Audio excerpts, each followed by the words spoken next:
G'day, I'm David Haig from Creative Content. It's been over 40 years now that I've been writing reviews and creating tutorials on tech, and in that time I've learned that no matter how advanced, how smart or how complex the tech is, the basics never change. And this is especially true for photography and video.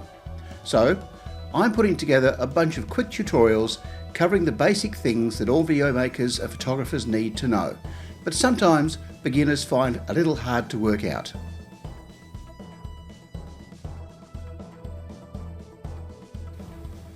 The subject of this tutorial is obtaining the slow motion effect.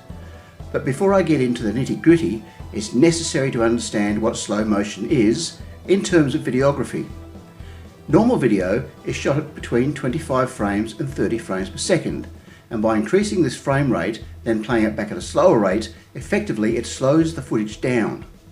For example, if your camera is capable of shooting at 60 frames a second and you play the footage back at 30, it will play back at half the speed. Or if you can set it for 120 frames per second and play the footage back at 30, you'll get quarter speed.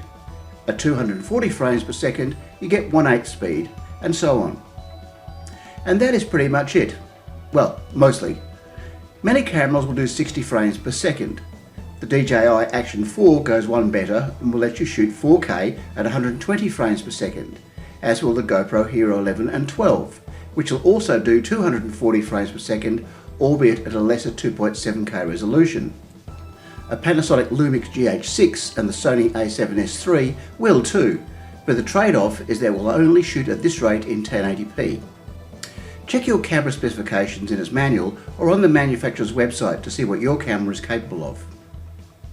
So, to get the super smooth stuff you see on TV, such as with the V8 supercars, what frame rate is needed? My experts in the field tell me 120 frames per second is normally used, and on occasion 240. But now, let me slightly complicate things for a second. Frame rate and shutter speed are not the same thing, and understanding the two together is vital if you also want the so-called cinematic effect that makes a scene seem, well, real. This involves what is known as motion blur. If we didn't have motion blur, our footage just looks wrong. It is too sharp, too precise, like a clay animation. So to get the best footage, you need to know what is called the 180-degree shutter rule. The 180-degree shutter rule states that you set your shutter speed to 1 divided by the frame rate multiplied by 2.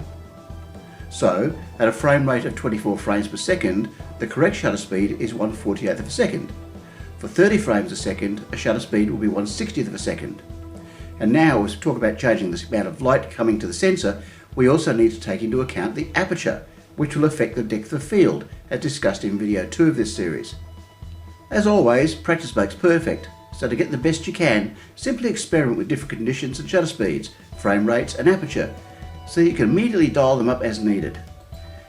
If you do a lot of slow-mo work and have a camera capable of storing settings, it's a good idea to save the most useful of these under the available function keys for immediate recall. Some video editing packages allow you to apply a slow motion special effect to existing footage. Vegas Pro, for example, has 4 different ways of doing this, each giving varying results. The easiest way in Vegas Pro is simply to change a clip's playback rate in its properties box after right-clicking it. However, if you need a software solution, I've found a better way, and it's a piece of software from Germany's ProDAD called Respeeder.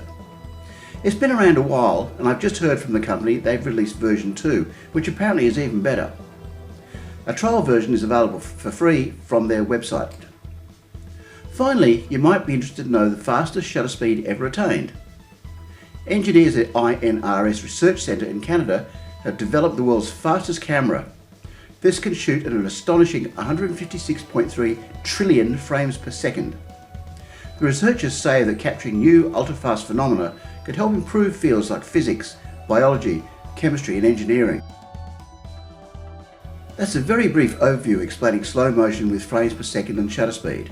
I hope you found it useful. I'll be adding more and more of these quick tutorials, so please check back often.